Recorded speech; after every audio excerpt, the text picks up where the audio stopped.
నువ్వు ఎంతకైనా ఎదుగు, కానీ ఎంత ఎదుగుతావు అంత ఒదుగు.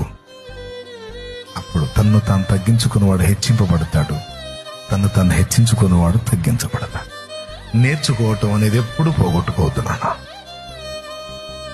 చిన్నదైనా పెద్దదైనా, పసిపాపైనా పండు వృద్ధి అయిన తల్లి అయినా, నాన్న అది రైట్ కాదు నాన్న సరి చేసుకుంటే పసిబిడ్డలాగా తగ్గించుకొని వెంటనే దిద్దుకునే మనసును సాధన చేయండి. నువ్వు నాకు చెప్పేది ఏందనే డైలాగ్ వాడకండి.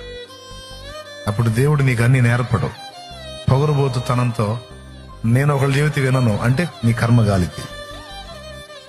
పెద్దాడు చెప్పినా చిన్నాడు చెప్పినా ఎవరు చెప్పినా సరే, చెప్పింది నీకు ఉపయోగపడే మాట నువ్వు దిద్దుకోవాల్సినదే అయితే తప్పకుండా లోబడినానా. అప్పుడు నీ దీవెనను ఎవడాపలేడు. నా తండ్రి ఎంతకైనా హెచ్చిస్తాడు నిన్ను. ఎందుకు తెలుసా? తగ్గించుకునే మనసు, నేర్చుకునే మనసు, లోబడే మనసు.